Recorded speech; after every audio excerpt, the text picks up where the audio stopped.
Before we get started, I have a quick favor. I've been self-funding the Finding Genius podcast for 5 years now. I've done over 3,000 episodes. And as you can see on YouTube, we're up over 1 million views on the channel, which is fantastic. The next thing I really want to push on is to get up to 10,000 subscribers. Because once we do, we'll be able to put a donate button and we'll be able to solicit donations to help keep the podcast running and to also get the Finding Genius Foundation moving along. We have a big project studying anxiety, depression, and PTSD and working on a product to help people overcome these problems because I've seen them explode recently after the last 2 years of the whole virus situation. So if you would, please subscribe to the podcast. That would help us tremendously. Give us a thumbs up and check in the description for Buy Me a Coffee. It's about $5. If you could buy me a coffee, I'd really appreciate it. It would help keep the channel going, and I love coffee. Thank you. And so we would do hook and line fishing. We felt like that was, we could be selective about the catch that way. There's other methods of fishing that are quite a bit less selective, to say the least. We could release fish that didn't meet size limits, things like that. So we were able to harvest, like I said, grouper and snapper, and we could, move around different depths depending on the time of year. But most of the time we were fishing over the summers because the commercial stone crab season for Florida, which is a huge market in Florida, is from October 15th until May 15th. So that period of time we were typically crabbing. Forget frequently asked questions, common sense, common knowledge, or Google. How about advice from a real genius? 95% of people in any profession are good enough to be qualified and licensed. 5% go above and beyond. They become very good at what they do, but only 0.1% are real geniuses. Richard Jacobs has made it his life's mission to find them for you. He hunts down and interviews geniuses in every field: sleep science, cancer, stem cells, ketogenic diets, and more. Here come the geniuses. This is the Finding Genius Podcast with Richard Jacobs. Hello, this is Richard Jacobs with the Finding Genius Podcast and the Surviving Hard Times Podcast. I have Glenn Loughridge. He's a director, campus dining and concessions at Auburn University, and we, how they produce and acquire local fresh food to feed to the Auburn people. Some of the issues surrounding that. So, Glenn, thanks for coming. Thank you for having me. Looking forward to having a chat. Well, excellent. Tell me a bit about your background and how you came into the position you're in, and then we'll kind of go from there. So kind of a roundabout way. I did graduate from Auburn University. Obviously wanted to come back. My wife and I had always kind of plotted that way. I did own, you can see my kid's picture there on a fishing boat. I did own a commercial seafood business in Florida that I worked in for a few years. Yeah, stone crabs and grouper fished, and my brother's still in it. And so that was something I did for a long time, and actually got into management recruiting for restaurant managers. And I got to know some of the contractors that work business. And so when Auburn had an opening managing a contractor, that seemed like a good opportunity for me. And that's kind of how I got here. If you don't mind, can we talk for a few minutes about the seafood business? I've never met anyone that was in it, so it might be interesting. Absolutely. Love to. Okay. Yeah. Well, what kind of things came up there? Like, would you do fishing charters, or would you go out and fish yourself and provide, a catch to restaurants or other places? What was it like? The latter. So we were kind of in distribution, so to speak. So we would catch it and then get it to restaurants. We didn't have a retail location. My brother and I had about, at one point we had 5 boats. We had 10,000 stone crab traps. And then we had a commercial license to catch bottom fish like grouper and snapper and things like that. And so my brother and I would fish together in the summers. We had a captain for some of the other boats, but that was a lot of fun from that perspective until I had young kids, and you're being gone for 7 days is not conducive to marriage and children. I can say that. It's a little tough. Oh, so what would happen in order to fill the boat and make it worth it? You'd have to be at sea literally for days at a time? Yes, I mean, it costs quite a bit. I mean, between fuel, you got to put 5,000 pounds of ice in the boat to really make it worth it. You wanted to bring home, a couple thousand pounds of fish. And so we would do hook and line fishing. We felt like that was, we could be selective about the catch that way. There's other methods of fishing that are quite a bit less selective, to say the least. We could release fish that didn't meet size limits, things like that. So we were able to harvest, like I said, grouper and snapper, and we could, move around different depths depending on the time of year. But most of the time we were fishing over the summers because the commercial stone crab season for Florida, which is a huge market in Florida, is from October 15th until May 15th. So that period of time we were typically crabbing. Well, for getting crabs, what are some of the methods that you can use to get them, and how does each work? So it's interesting. Stone crabs are actually a renewable fishery because you don't keep the whole crab. We actually broke the claw off the crab. Sometimes you'd be able to break two because we were commercial. A lot of the ones that even when we broke both claws, they would jump back. They would climb back in our traps and eat our bait then. But they are able to regenerate their claws up to 4 times in their lifetime. You have to train your crew to break the claws correctly to make sure they release it and it doesn't tear off. But we definitely did a lot of that. It's a small trap, 14 by 14 with a concrete bottom. They can be wood or plastic.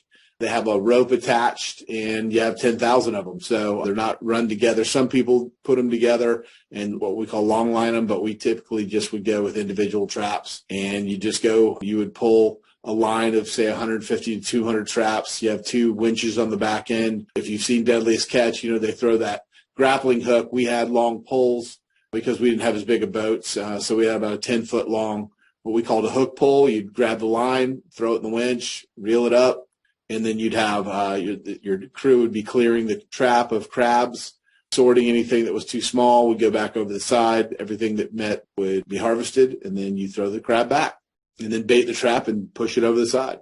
How often would you go look in the traps to see what was in there? So you'd want to see them once a week, sometimes twice a week if it was really, really hot. If a storm hit. It's interesting. The crabs like to crawl around when the water's really murky because most of the things that eat them are sight predators. So, your grouper and snapper and other fish like that, triggerfish, they typically will predate a crab. So they don't like to be moving around especially at night when the other fish can see them. So they like it when it's the water's about like chocolate milk, really stirred up. So when it would storm, we'd want to go out there and get our traps baited because we knew the crabs would be crawling around. Hey, yeah, it's tough.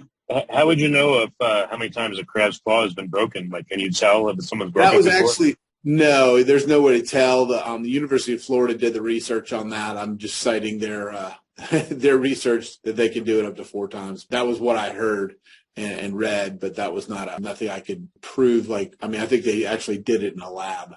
Well, could you, get a dot of some kind of marker, pull off the claw, go dot, on the arm that's left, and then throw them back. And then if it stays, maybe you'd know, there's 3 dots. This is the last one. Take the whole thing.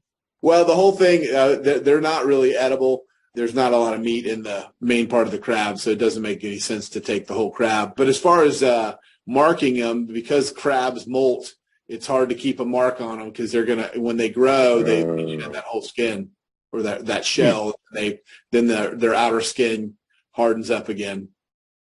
Before we continue, I've been personally funding the Finding Genius podcast for 4.5 years now, which has led to 2,700 plus interviews of clinicians, researchers, scientists, CEOs, and other amazing people who are working to advance science and improve our lives and our world. Even though this podcast gets 100,000 plus downloads a month, we need your help to reach hundreds of thousands more worldwide. Please visit findinggeniuspodcast.com and click on Support Us. We have 3 levels of membership from $10 to $49 a month, including perks such as the ability to see ahead in our interview calendar and ask questions of upcoming guests, transcripts of podcasts you're interested in, the ability to request specific topics or guests, and more. Visit findinggeniuspodcast.com and click Support Us today. Now, back to the show. Wait, for the grouper and the other fish, could you take just the shell of a crab and tie it to fishing line and have it dragged along with the line so that? No, you cannot. That would be a good way to get this deep water with the state of Florida. Stone crabs are definitely something that's a major industry in the state. Joe's stone crabs, famous. They're all the way out in Las Vegas. So there's quite a few restaurants that serve them in the state, and so they don't want you to have short crabs. They don't want you to have whole crabs. So they definitely watch that pretty closely. Yeah, but if there's going to be some that don't make it, that die and get caught and all that stuff, I don't know, is there any way to, are you saying the system would be abused? Why couldn't it just say, hey, 1% of the crabs, they don't make it, so can we tie the shells to the nets and use it as a bait? I think it might be possible. I don't know how, like I said, logistically, when you're going through thousands of crabs a day. I mean, just the trying to mark them, trying to do something like that. I think the bet, obviously it would be great if we could get another use out of the ones that we know aren't going to make it. But I think practically when you're dealing with that many claws, we opening season, we'd catch 1,000 pounds. So, I mean, it's a lot of crabs. Did you ever tell your kids that you caught Mr. Krabs or you had a Krabby Patty formula? They watched SpongeBob? We didn't watch a lot of SpongeBob, but yes, I'm sure that they would have found that hilarious. If I used to tell them stories about the crabs, because stone crabs are, they kind of face the world with their claws out. They're not a friendly animal. One of the stories I would tell them was really about cooperation, because, one of the things that eat stone crabs is octopus. And so if an octopus gets in a trap, you've got, maybe 10 or 12 stone crabs that can crush clams with their claws. I mean, they could probably really put a hurting on an octopus, but because they're used to being on their own, they all go in a corner and they kind of huddle up and try to hide. And so the octopus just kind of wanders around in there with impunity and eats the crabs. If they all ganged up on the octopus and cooperated, they wouldn't get eaten. That's, that's kind of the life lesson there. Well, at the end of the season, I would think that would be when you'd have the most crabs with no claws anymore. And the octopuses would go crazy.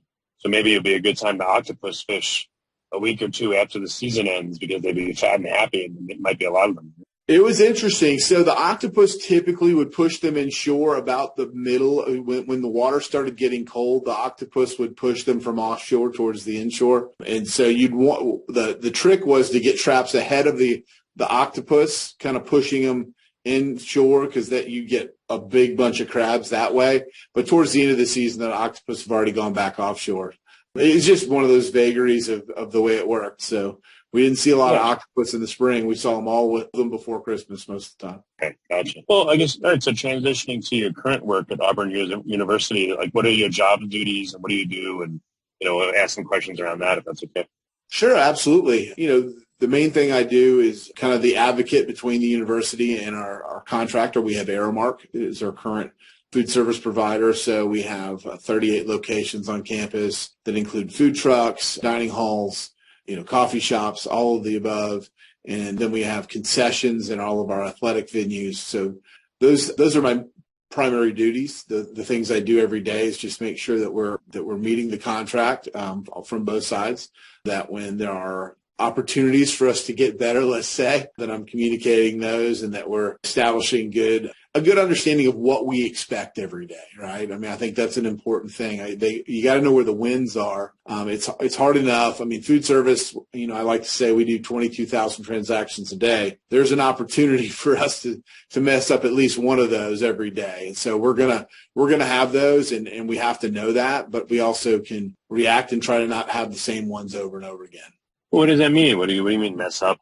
You're out of something, or supply chain, you didn't order enough, or what does mess up mean? Oh, well, I mean, just it could be a customer service issue. The ketchup could have been out in the dining hall. Those are things that make people, upset. I mean, you're going to get a call from someone that didn't have the optimal experience, right? Could be they got a chicken sandwich that wasn't as hot as they wanted. It could be that something, they ordered, a coffee drink that wasn't made to their specifications. Those are all opportunities that can happen on any given day. That can happen in any restaurant. It's just how you respond and how do we, value each customer equally. Well, what did you notice about the ebb and flow of, what did people eat preferentially at different times? And, when did that change and how did it change? Like, did they eat more burgers in the summer and then in the winter they ate more soups, or, did you just give them what you guys thought you wanted?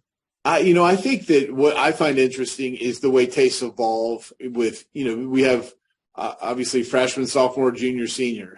So, your freshman year, they like to eat Chick-fil-A quite a bit. They eat a lot of chicken.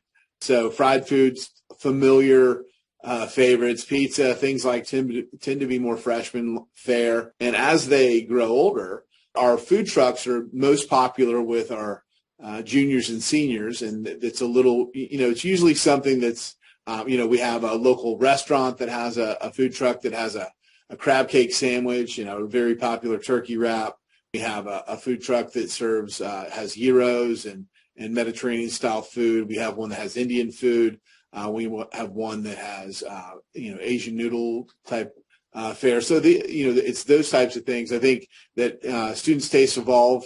They try new things. They eat sushi more often, things like that. So I think that's pretty interesting to me, the way that their tastes tend to evolve over time. What about supply chain issues? Have you had any, or have you not noticed that? No, we definitely have had them. There's definitely been quite a few supply chain issues. I mean, typically you'll set your menu and then you'll adjust your menu based on what you actually got on the truck versus what you ordered. We've had a pretty good run of getting about 85% of what we ordered.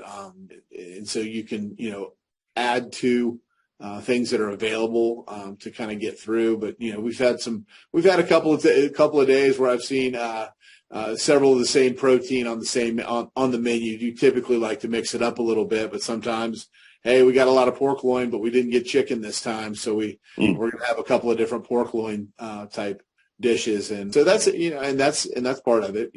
Everyone's having to adjust to supply chain at this point. Yeah. Okay.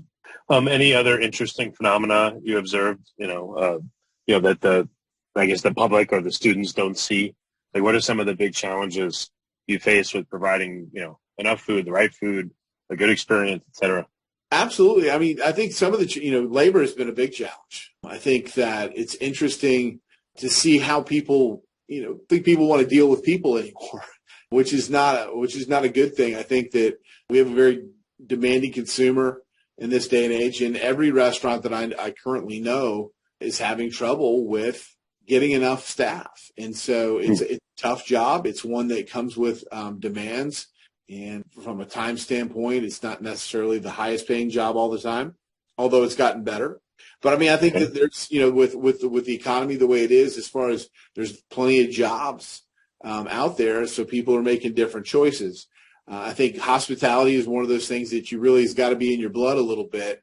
You got to enjoy seeing people smile when they eat the food that you've prepared, and they've had a great experience. Knowing that kind of fuels you. And so I think, one of the things that we're really concentrating on right now is technology. There are incredible ovens and things like that allow us to utilize staff in different ways, where recipes are already programmed into the machine, into the oven, so that we can get optimal food out with less culinary talent. And because it's one of those things, it's hard to find a good sous chef right now. They're in high demand. So you typically will have an executive chef and we'll have cooks.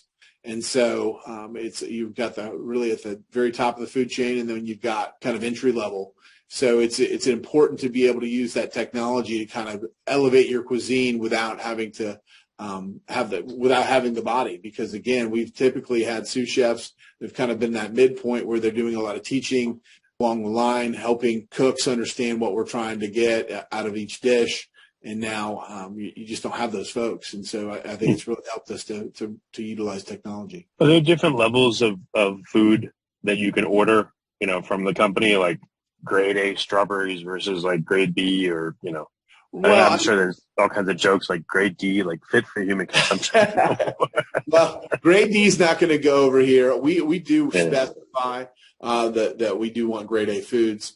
For us, one of the reasons we got into growing some of our own food, obviously it's a student desire, was first and foremost that they wanted healthier, locally grown options. And so I found that it was very expensive a lot of times to get to some of those foods. And so there's a real balance point that we have to have on a college campus. We have affluent students who can afford to eat organic and can have anything they want on a given day. But we also have students that have to, every penny counts. If things are too expensive, it means they're not going to eat as much. And we don't want, and so we try to find the balance there. And the dining hall is a good place to do that. We have dining plans that are all access that allow a student to eat all of their meals with us.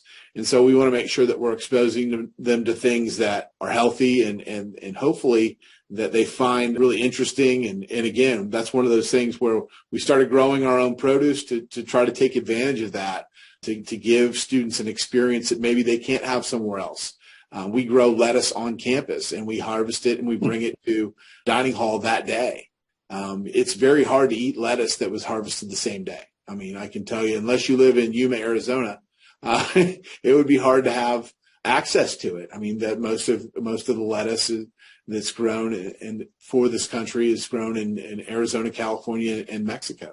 And so for Alabama, we're going to, it's probably going to be 7 days. Doesn't mean it's bad. It just means it's 7 days old. And so our shelf life is better, things like that. It really helps with those things.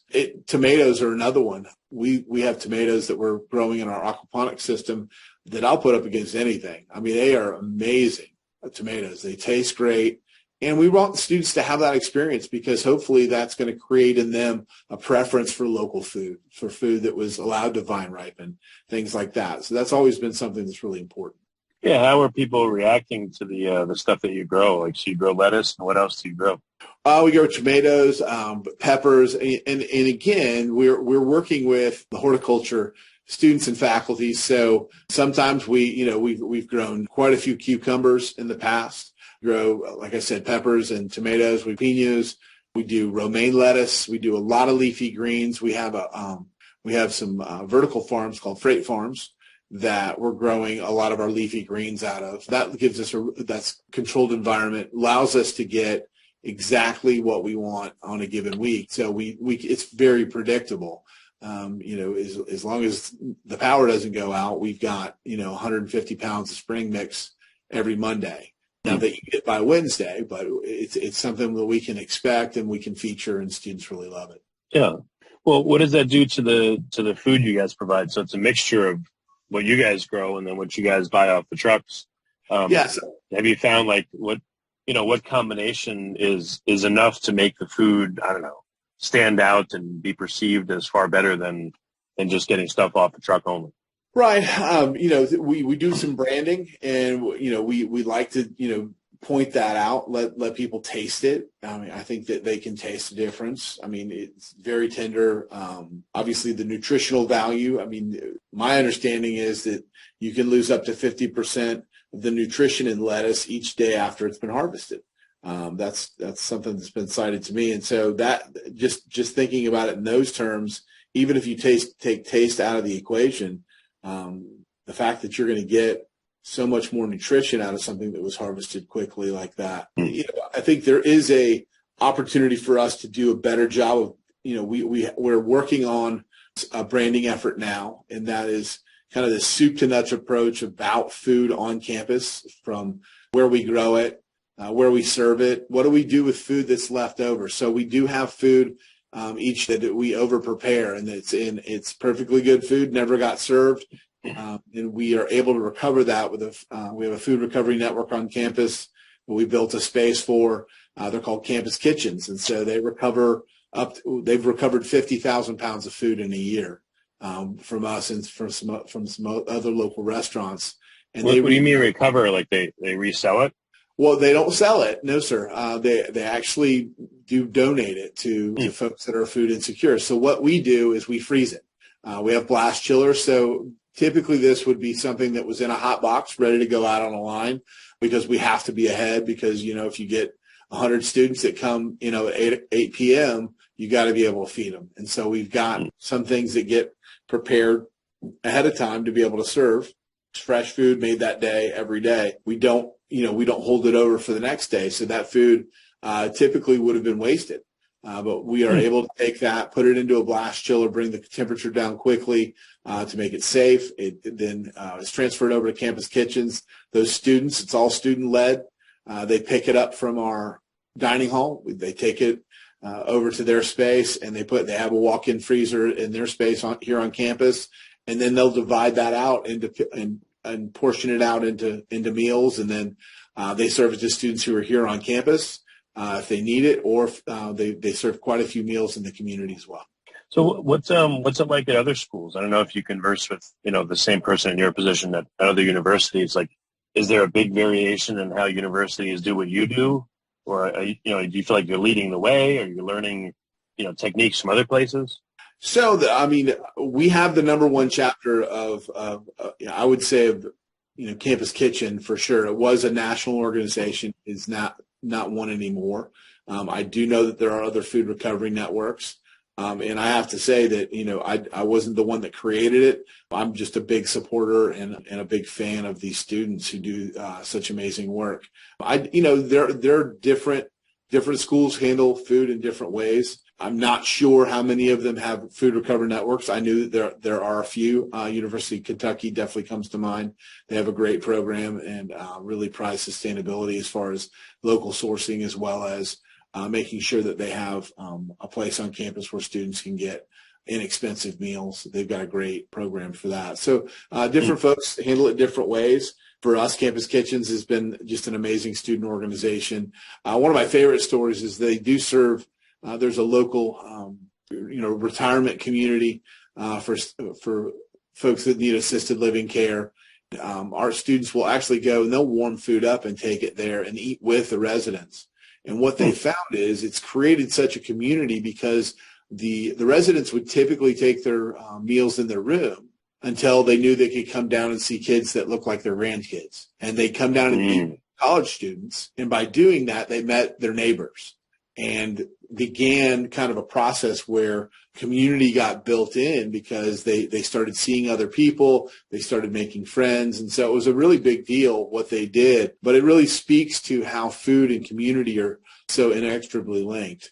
Yeah, no, that's really cool that it did that. Interesting. Do any of the students want, I don't think Auburn operates, let's say, necessarily a culinary school, but do they? Are you able to use the food department to, for students that are interested in culinary arts to train them, stuff like that?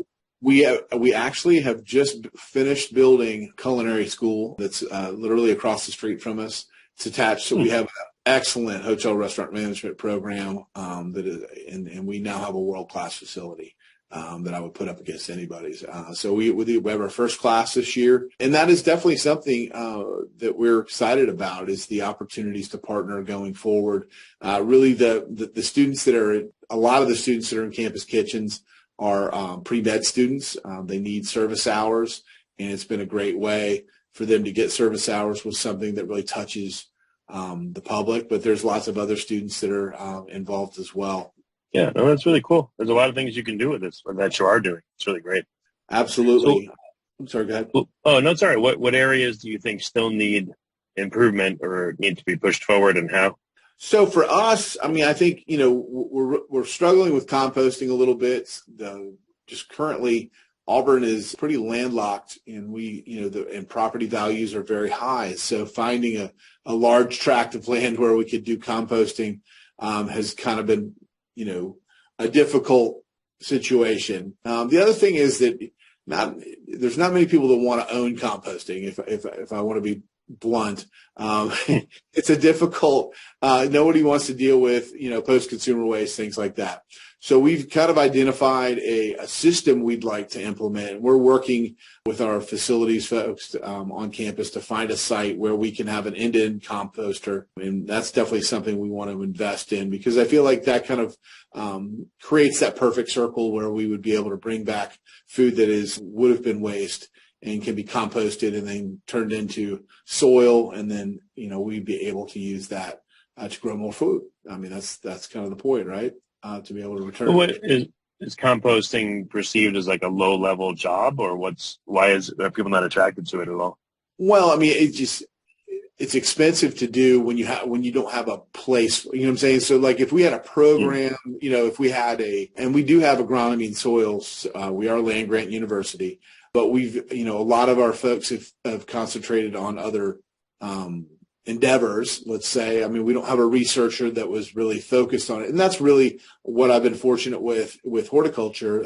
Controlled environment was very interesting to, especially Dr. Wells, and then obviously Dr. Lane as well, that are here on campus, that they're interested in that and going forward with it and bringing that to the state of Alabama. So when you have researchers that are interested in a subject, then you have, kind of folks that want to partner with you.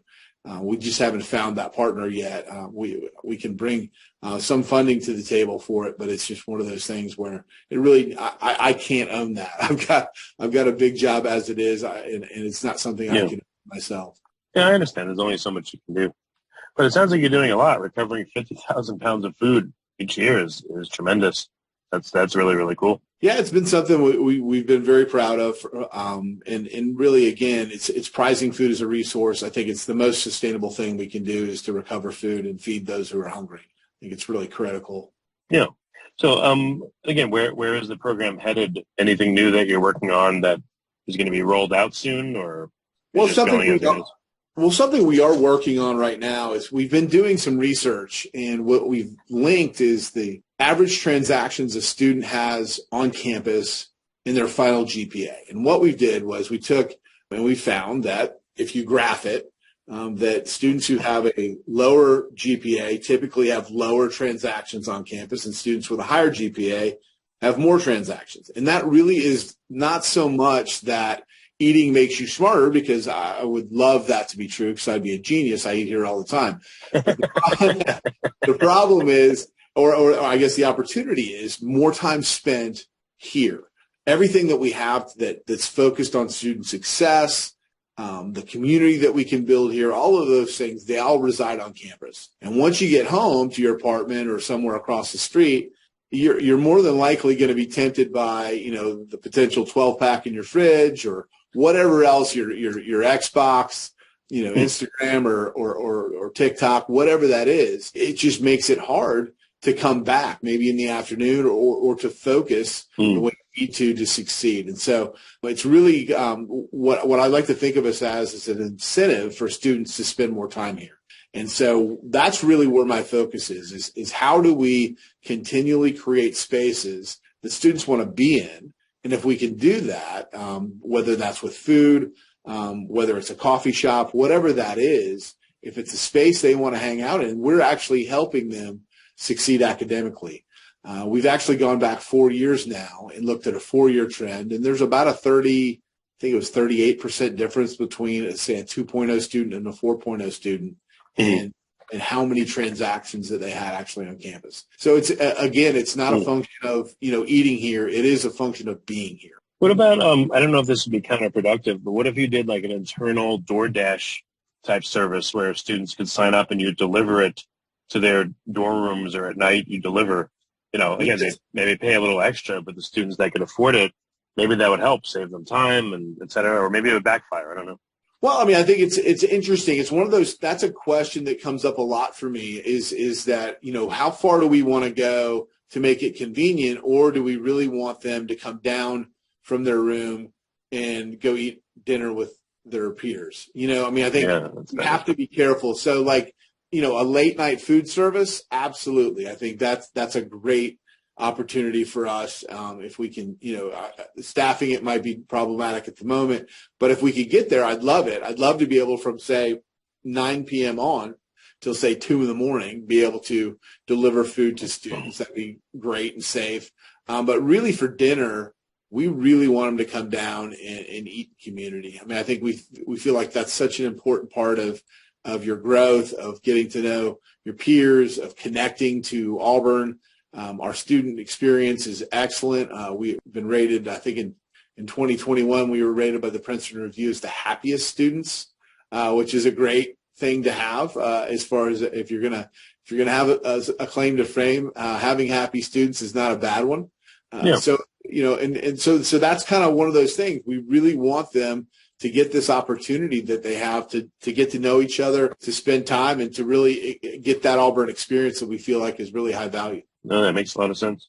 Well, very good. What's the best way for people to find out more about the program you're working on? Maybe they're from another university, student or faculty, and to learn from you guys as to what you're doing. Well, we're at auburn.edu/dining, so you can go to our website there. You can email dining@auburn.edu. You can get my email from that. But happy to talk to anybody about anything that they heard and would be interested in learning more about. Okay. Well, very good. Well, thanks for coming on the podcast. And like you said, you have a very interesting background. So there's a lot of great material we covered. And again, thank you for being here. All right. Appreciate it. Thanks so much, Richard.